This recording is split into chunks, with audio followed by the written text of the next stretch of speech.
Sermones sobre Job, por Juan Calvino. Si Dios fuera nuestro adversario. Oh, ¿quién me diese que me escondieses en el Seol, que me encubrieses hasta apaciguarse tu ira, que me pusieses plazo, y de mí te acordarás? Si el hombre muriere, ¿volverá a vivir? Todos los días de mi edad esperaré, hasta que venga mi liberación. Entonces llamarás, y yo te responderé, tendrás afecto a la hechura de tus manos. Pero ahora me cuentas los pasos y no das tregua a mi pecado. Job 2 y 13-16.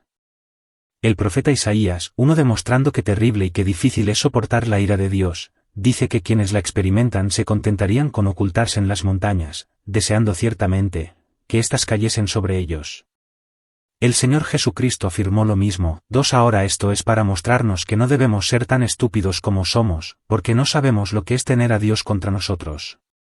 Es cierto que experimentaremos suficientemente el mal que soportamos cuando nos persigue, pero esto no es todo ni es lo principal. Es preciso pesar exhaustivamente lo que es la ira de Dios. ¿Y por qué? Porque cuando la mano de Dios es entendida por nosotros, pensamos en nuestros pecados, y haciéndolo somos turbados sabiendo que debemos perecer a menos que Dios se apiade de nosotros. Aunque huyamos de esta convicción, el Señor nos ejercita en ella de tal modo que estemos totalmente despiertos cuando Él nos quiera mostrar misericordia. Ustedes ven lo que debería ser asimilado por la afirmación de Job cuando dice, «Oh, ¿quién me diese que me escondieses en el Seol?» Job prefiere la muerte a la vida, tal era su situación. ¿Y por qué? Porque de esa manera posiblemente escaparía de la mano de Dios. Job sabía bien que es mucho más terrible tener a Dios por juez que morir 100 veces. Y esto debería motivarnos a pensar con más cuidado del que hemos tenido hasta ahora, en nuestros pecados, a efectos de saber que, habiendo soportado todos los males del mundo, ello no es nada comparado con presentarse ante el trono del juicio de Dios al llegar el momento de rendir cuentas. Cuando tenemos una leve enfermedad exclamamos ¡ay! Cuando tenemos un accidente se nos oye quejarnos, sin embargo, nuestros pecados siguen allí como sepultados, nunca nos acordamos de ellos ni nos vienen a la memoria. Con ello demostramos cuán perversos somos cuando se trata de juzgar a las cosas. Por eso, cada vez que oímos que quienes fueron afligidos por la mano de Dios desearon la muerte y desearon ser ocultados en el sepulcro, sepamos que esto es lo que debemos tener por sobre todas las cosas, es decir, que Dios se declare en nuestro adversario. Cuando estemos persuadidos de que este es el mayor peligro que le puede ocurrir al hombre, trataremos por todos los medios de volver a él. Cuando nuestros pecados nos vengan a la memoria, diremos, ¡ay, qué situación es la nuestra! Porque si Dios se declara enemigo nuestro, ¿qué nos queda por hacer? ¿Cuál será nuestra condición? Entonces, estemos prevenidos, notemos cuán solícitos debemos ser en buscar a Dios para obtener su gracia, de manera de no descansar hasta que esté reconciliado con nosotros. Ya ven ustedes a qué uso debemos aplicar esta doctrina. Debemos notar bien lo que dice aquí: hubiera querido que me escondieras en el sepulcro, y que me hubieras encerrado en él, hasta el momento de ser cortado del mundo. Job demuestra por qué desea la muerte, esto es, porque se encuentra a sí mismo confinado bajo el juicio de Dios, sin encontrar una forma de escapar. Con ello se nos advierte que al final de cuentas nuestros subterfugios no nos ayudarán para nada, y que habiendo corrido mucho de un lado al otro, finalmente hemos de ser confinados. Si retenemos esta lección habremos aprovechado bien el día. ¿Por qué?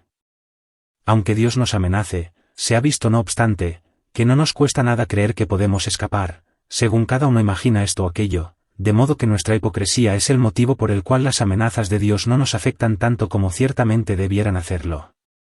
No hay nada que provoque más rápidamente la extrema venganza de Dios que el vernos sin tomar en cuenta su ira, esto es algo que provoca a Dios hasta el límite.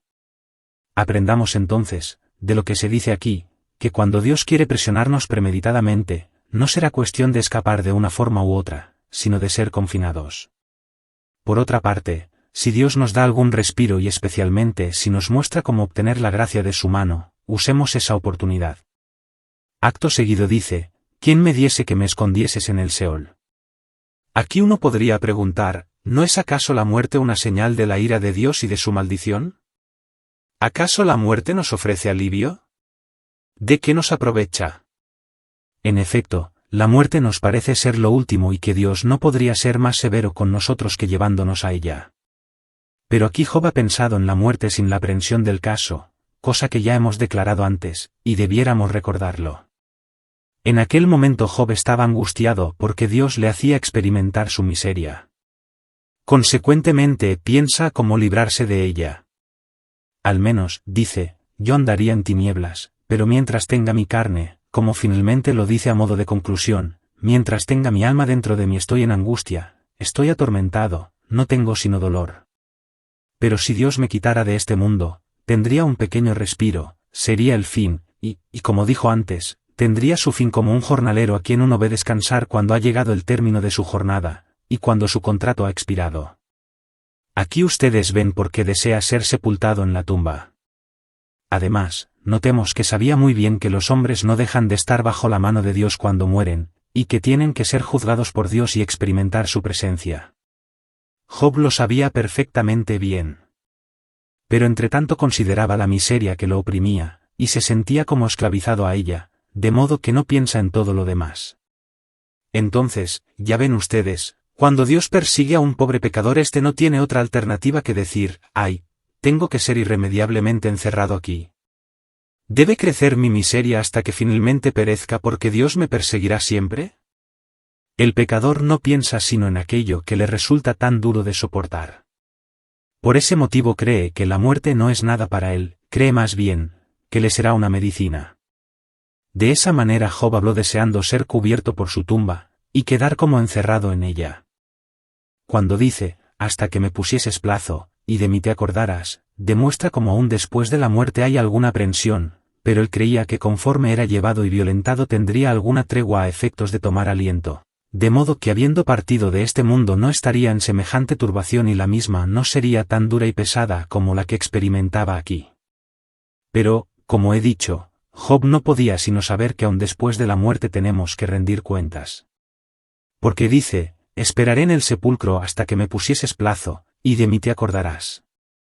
Este acordarse no es sino el llamado de Dios a sus criaturas para presentarse a juicio. Pero Job estaba tan turbado, y esta pasión lo agitaba tanto que no juzgaba con una mente tranquila como es preciso que lo hagamos.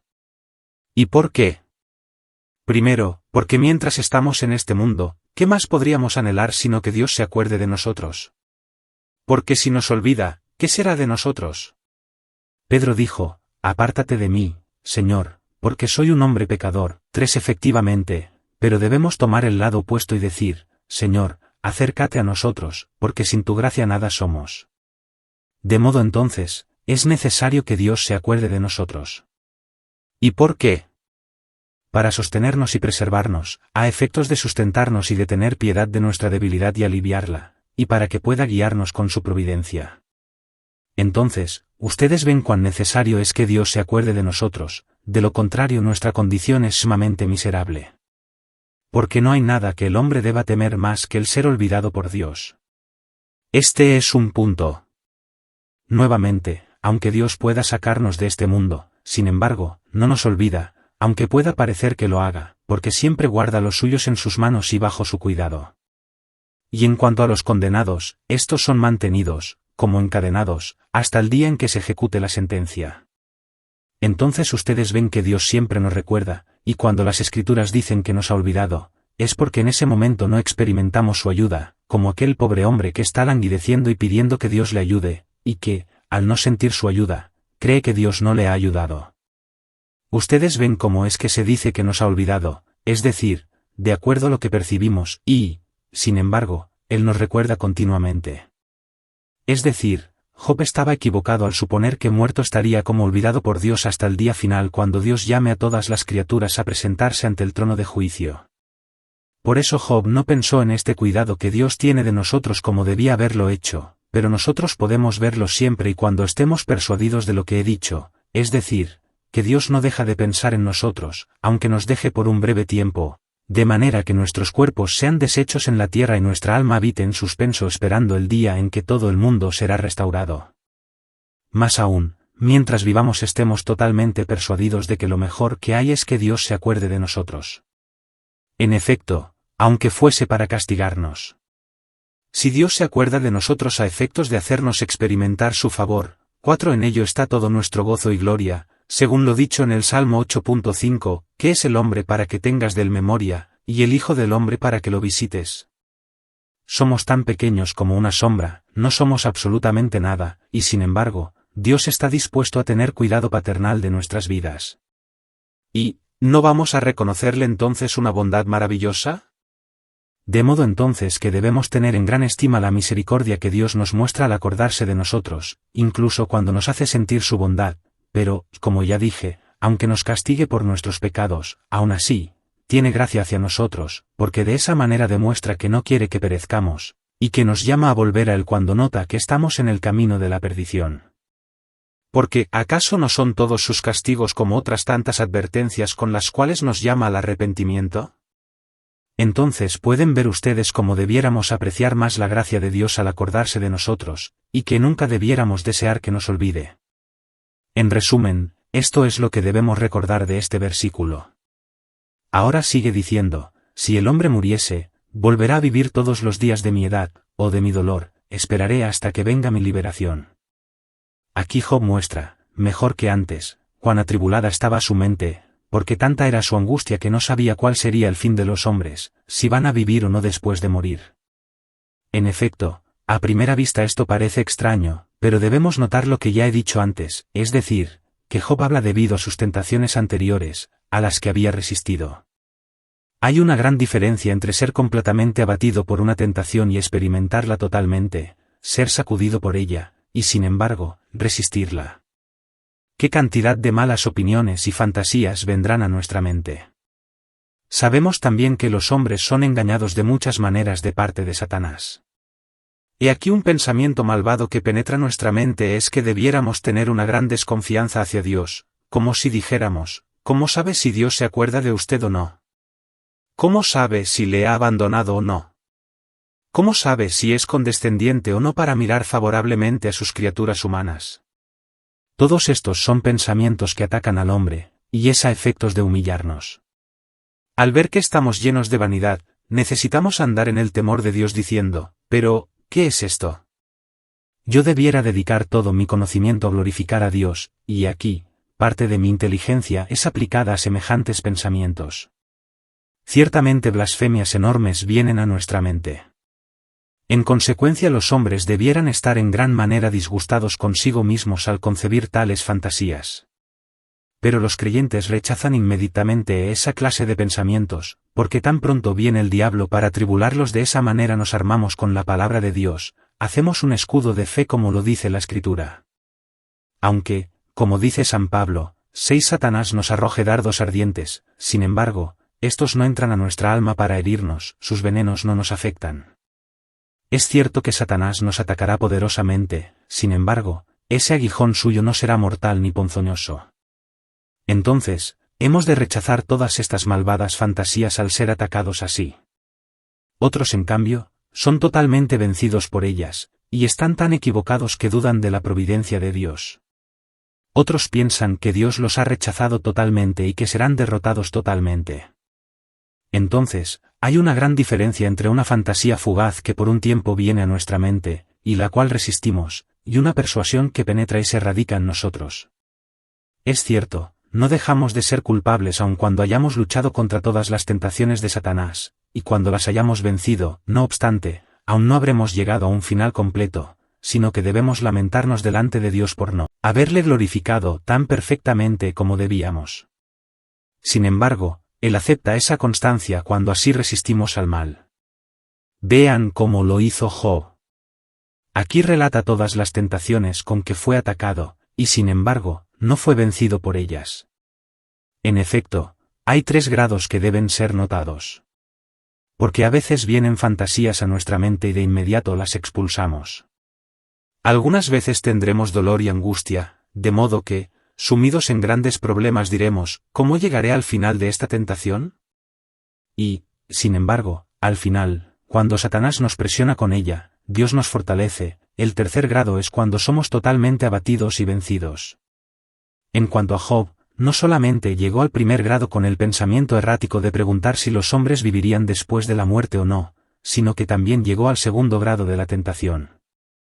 Porque el verse a sí mismo tan presionado por la miseria, Pensó para sus adentros, ¡ay! ¿Qué pretende hacer Dios conmigo? Aparentemente quiere restregar todo mi cuerpo, y puesto que es mi enemigo, ¿qué será de mí? Job entonces fue atormentado con dicha tentación, que es mala, por pensar que Dios se había opuesto tanto a él. Sin embargo, no fue vencido. Aunque la batalla le fue dura y difícil de soportar, no obstante fue vencedor. Ya ven ustedes cómo debemos entender este pasaje. Porque si Job se hubiera mantenido en esa posición, la pregunta, ¿volverá a vivir el hombre o no?, habría sido una malvada blasfemia. Pero, sin lugar a dudas, fue asaltado de tal modo que persistió en la fe que había concebido, y entonces el Espíritu de Dios le dio la victoria. Por eso no debemos culparlo de blasfemia. Ni debemos, por ese motivo, acusarlo de incredulidad. Porque la fe nunca es sin luchas, a la fe le corresponde ser ejercida cabalmente. ¿Y cómo se hace? Cuando el maligno nos propone muchas ocasiones para la incredulidad. Entonces, ustedes ven, cuál es la verdadera prueba de nuestra fe. Por lo tanto, no es preciso que Job sea expulsado del número y de la compañía de los creyentes por haber sido atacado de esa manera. También hay que notar que no fue una simple duda, sino que se descarrió siendo presionado por la mano de Dios. Si Job hubiera preguntado, ¿perecen totalmente los hombres cuando mueren?, habría respondido, no, porque aunque el cuerpo se descomponga, Dios lo resucitará, y el alma es conservada hasta el día final, y en ese momento seremos totalmente restaurados. Seguramente, si Job hubiera sido examinado en términos generales con respecto a la muerte, habría respondido así. Pero, puesto que tenía el problema particular de ser presionado tan severamente por Dios, no sabía qué sería de él, y aparentemente Dios había determinado confundirlo y destruirlo completamente. Es con ese temor que duda. Notemos entonces que Job consideraba lo que había en su propia persona, es decir, la severidad de Dios, y siendo ésta tan grande, aparentemente no había probabilidad alguna de salir de la miseria en que se encontraba. Por esa causa dice, ¿volverá a vivir el hombre que está muerto? Ciertamente se refiere a ese aspecto de la muerte en el cual Dios exhibe todos sus poderes de modo que el hombre quede reducido a la nada. ¿Y qué es eso? Es como si dijera, ciertamente, Señor, pareciera que tu intención es excluirme de la esperanza que nos has dado en cuanto a resucitar. Porque viendo que me tratas con tanta severidad, ¿acaso este extraño trato que usas conmigo no tiende a destruirme completamente? Y cuando me hayas destruido, ¿quién podrá restaurarme? Entonces Job no supone que Dios lo quiere restaurar al final, sino que quiere raerlo del número de las criaturas. Por eso pregunta, ¿es posible que una persona viva otra vez después que haya perecido? Es porque Dios ha obrado en forma tan extraña con el que aparentemente tenía la intención de reducirlo a la nada. Con esto somos amonestados a orar pidiendo que Dios quiera tratarnos con tal moderación que siempre tengamos la esperanza necesaria para estar seguros de que nuestras miserias no durarán para siempre, sino que Dios las va a remediar, y que es tarea suya levantar de sus sepulcros a los que están allí. Porque si no lo creemos caeremos en una horrible desesperación que nos turbará, como vemos que habría ocurrido con Job si Dios no lo hubiera sostenido con mano poderosa. Y ustedes también ven por qué se dice, castígame, oh Jehová, mas con juicio. 7 No es que alguna vez le falte el juicio a Dios, sino que con la palabra razón o juicio Jeremías se refiere a una forma moderada, a la medida de nuestra debilidad, de modo que no seamos tentados tan intensamente de no percibir siempre que al final Dios nos habrá tenido piedad, y que habrá remediado nuestras miserias. Ustedes ven entonces cómo somos amonestados en este texto con la pregunta, ¿volverá a vivir el hombre cuando haya perecido? En cuanto a la declaración que sigue, todos los días de mi edad esperaré hasta que venga mi liberación. Algunos la exponen diciendo que si Job pensaba que Dios levantaría a los muertos, y que si había alguna esperanza de resurrección y renovación, esperaría hasta ese día. Pero hay que tomarlo en forma más sencilla, es decir, Señor, consuélame porque estoy turbado, veo que no usas sino fuerza, veo que no ejecutas sino violencia contra mí, de modo que aún debo luchar y esforzarme sin tener otro consuelo que el de esperar el día de mi liberación. Vean entonces, cómo entendió Job esta declaración. Job razona consigo mismo más que con Dios al preguntar si una persona volverá a vivir después de haber muerto. Como si dijera, aquí me veo a mí mismo en un estado tan miserable que ciertamente creo que debo seguir turbado y que ya no hay medios para ser restaurado. Porque si Dios está contra mí y quiere destruirme, ¿qué puedo decir al respecto? Sin embargo, enseguida se esfuerza y lucha duramente llegando a la siguiente conclusión: de todos modos esperaré hasta el día de mi liberación. Por eso, con ello percibimos que Job tuvo la victoria y que ganó aquella batalla. Porque si bien comenzó a discurrir si habría o no de resucitar, sin embargo, al fin dice, y aquí, esperaré el día de mi liberación, en efecto, todos los días de mi dolor. Es como si dijera, es cierto que mientras dure mi tiempo, quisiera que Dios me mantuviera encerrado en mi sepulcro, que me arrojara a un pozo y que hiciera caer las montañas sobre mí, sin embargo, debo esperar en Él, aún en medio de las aflicciones en que me encuentro. Aunque son duras e insoportables, no obstante, puesto que hay una liberación, ese hecho sin duda debe darme algún consuelo, sustentarme en la obediencia a Dios. Ahora vemos el significado de las palabras de Job. Podemos deducir una doctrina buena y útil de este pasaje.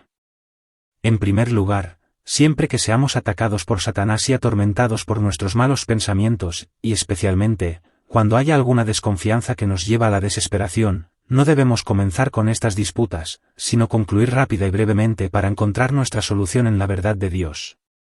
¿Y cómo? Algunos tienen placer en rodearse de malos pensamientos, entonces les viene alguna opinión a la mente, efectivamente, una opinión malvada, que incluso los pondrá en contra de Dios. Consecuentemente disputan y piensan así, ¿es posible o no? ¿Por qué es así? Entonces alimentando y masticando tales fantasías con opiniones malas, totalmente contrarias a nuestra fe, es como si hicieran un acuerdo con sus enemigos que vinieron a sitiar su ciudad. Y si los hombres los escuchan y aplauden lo que dicen, ello significa la destrucción de la ciudad entera. Los hombres no les abrirán las puertas, pero es como que lo hicieran. Así es con los que se rodean de sus propias malas opiniones, las que les son propuestas por Satanás, porque si permanecen en ellas el resultado es que serán llevados a la destrucción. ¿Qué hay que hacer entonces? Sigamos la experiencia que aquí se nos muestra por medio de Job. Es cierto, fue peligrosamente atacado al cuestionarse si podría resucitar o no, viendo que Dios lo había abatido tanto. Si hubiera mantenido esa mentalidad hasta el final, ¿cuál habría sido el resultado? Pero después de haber sido atacado así, procedió rápidamente a cortar. No dice, esperaré hasta el día de mi liberación, pase lo que pase. Esto es lo que debemos hacer, es decir, concluir de acuerdo a la verdad de Dios. También, al concebir cualquier fantasía malvada que podría apartarnos de la fe y del camino de la salvación, tenemos que volvernos rápidamente y asirnos a alguna declaración de la Escritura, y cuando vemos que somos advertidos por la verdad de Dios, procedamos a concluir que no debemos discutir las cosas pronunciadas por Dios. Aquí ven ustedes el remedio soberano que tenemos para rechazar a Satanás cuando trata de apartarnos de la fe y de la obediencia a la palabra de Dios. Además, cuando Job dice que esperará hasta el día de su liberación, su declaración merece ser evaluada cabalmente. Ciertamente habla de la resurrección, así como es preciso que seamos totalmente renovados. También la corrupción que hay en nosotros por motivo del pecado de Adán debe ser destruida, y Dios tiene que recibirnos en la inmortalidad de su reino. Esta es la liberación que menciona Job. Y es lo que también nosotros tenemos que mirar. Porque sin la resurrección no podemos consolarnos de ninguna manera, todos los argumentos posibles serán insuficientes para alegrarnos. También vemos que la Sagrada Escritura conduce a los fieles a ese punto cuando quiere satisfacerlos y darles un descanso cierto y firme. Ahora, reconozcamos, dicen los siervos de Dios, que somos llamados a compartir la gloria celestial que Dios ha prometido a los suyos, por lo tanto, alégrense en ella. Sin embargo, para estar bien seguros de este cambio final, debemos considerar que Dios opera muchos cambios en nosotros por los cuales ahora nos da indicios de la liberación final. Por ejemplo, estamos en alguna aflicción y es como si estuviéramos confinados a ella. Cuando buscamos el final de la misma no lo encontramos, no hay remedio. Ya estamos más allá de toda posibilidad de restauración, estamos perdidos, y repentinamente Dios tiene tal piedad de nosotros que en un momento somos librados. ¿No ven ustedes una liberación que va mucho más allá? Es para que entendamos que existe una liberación mucho más perfecta que todas estas que ahora percibimos en forma particular. Entonces aprendamos a familiarizarnos bien con las liberaciones diarias de Dios, a efectos de ser elevados en alto y que de esa manera estemos quietos hasta que podamos ser renovados en el reino de los cielos. Aquí ustedes también ven cómo habló David de este asunto. 9 Porque cuando habla de las liberaciones de la mano de Dios, sea por rescatar a los hombres de sus problemas o arrojándolos en ellos, ese dicho es de gran peso aunque pueda parecer lo contrario. Porque los hombres siempre tienen esta disparatada opinión en cuanto al futuro, como diciendo, vean la desgracia que me ha ocurrido o, vean qué buena suerte tuve. No. Estas son liberaciones de la mano de Dios, y es preciso que siempre seamos llevados a ese punto. Pero entre todos los cambios hechos en el mundo, la imagen más viva de la renovación final es cuando Dios nos vivifica con su Espíritu Santo, el alumbrarnos mediante su fe y el hacernos nuevas criaturas en nuestro Señor Jesucristo, como dicen las Escrituras. Consideremos lo que es el nacimiento de los hombres. Es cierto que al venir a este mundo, traemos con nosotros un remanente de la imagen de Dios a la cual fue creado Adán, pero esta misma imagen está tan desfigurada que estamos llenos de injusticias y en nuestras mentes no hay sino ceguera e ignorancia. Entonces ustedes ven cuál es el estado de los hombres al nacer. Pero Dios nos ilumina por su Santo Espíritu, en efecto, a tal punto que llegamos a poder contemplarlo en la medida en que nuestro ser es transformado en su gloria y reformado por su Espíritu Santo. Por eso, cuando Dios nos haya cambiado de tal manera que percibamos su morada en nosotros, y de esa manera luchemos contra nuestras pasiones malvadas, mientras que otros hombres tienen deleite en sus vicios y se zambullen en ellos. Cuando buscamos precisamente lo opuesto, de manera que nos disguste todo mal que haya en nosotros, y gemimos por su causa, estamos siguiendo también el bien y deseamos entregarnos totalmente al servicio de Dios. ¿Acaso no es ese un maravilloso cambio? Porque semejantes emociones nunca nacerán de nosotros mismos. Cuando gustamos la bondad de Dios, de manera de estar seguros de su cuidado paternal hacia nosotros, e incluso tenemos la seguridad de nuestra salvación para invocarle como a nuestro Padre. ¿No ven ustedes un cambio capaz de demostrar cuán poderosa es la mano de Dios? Porque por su propia naturaleza los hombres no tienen la capacidad de abrir su boca para invocar verdaderamente a Dios. Es cierto, bien pueden tener algunas ceremonias, y orar como paganos a Dios, como también los papistas que balbucean y hacen oraciones suficientemente largas, pero todo ello de nada vale porque no tienen seguridad en sus oraciones ni están totalmente persuadidos de que Dios sea su Padre. ¿Vemos entonces que Dios está dispuesto a oírnos? ¿Estamos deseosos de servirle y honrarle? Es como si Él nos hubiera liberado y puesto en otro molde nuevo, como si nos hubiera hecho criaturas nuevas. En efecto, no es en vano que la Escritura nos llama criaturas nuevas en nuestro Señor Jesucristo. En otros pasajes se nos dice que somos hechuras suyas, porque Él nos ha creado para buenas obras. San Pablo no quiere decir que Dios nos ha creado para buenas obras. Entonces, si Dios cambia así a sus fieles, ustedes ven la obra suya, una obra especial, una obra en la que exhibe su poder sobre toda la naturaleza. Y aquí ustedes ven por qué dije que deben tener en cuenta esos cambios, a efectos de poder tener una esperanza cierta en la resurrección. Si dudamos de que Dios nos renueve en el día final cuando nos presentemos ante Él, ¿qué cambio ha operado ya? Ahora ha puesto su gracia en nosotros. Para que nos habrá dado el valor de servirle y honrarle, y también, para que nos habrá dado el espíritu de adopción, sino para asegurarnos la esperanza que tenemos de la gloria eterna. Todo esto sería inútil. De modo entonces, el cambio que actualmente percibimos en nosotros mismos es un testimonio infalible de la gloria celestial que todavía no vemos, y que todavía se mantiene oculta de nosotros. Pero Dios nos da una buena garantía de ella, según está dicho de que Él es las arras y la promesa de ella. ¿Y por qué? Es por causa de los efectos. Porque el Espíritu Santo no está en vano en nosotros, sino que más bien demuestra abiertamente que mora en nuestro interior a efectos de hacernos hijos de Dios. Y no podemos ser hijos de Dios a menos que inmediatamente estemos preocupados por hacer buenas obras y por cumplir su voluntad. Ya ven entonces cómo los fieles deberían seguir esta lección. Job afirma de modo especial que esperará esa liberación todos los días de su vida. Todavía es preciso que notemos bien esta afirmación. Porque si somos agitados por muchas aflicciones no es suficiente que seamos movidos e impulsados a decir, ahora debemos confiar en Dios. Porque eso no tiene ningún valor a menos que continuemos realmente en medio de todas nuestras batallas. Por eso, En primer lugar, notemos que la esperanza no es para un día o para un mes, sino que debe continuar hasta el fin.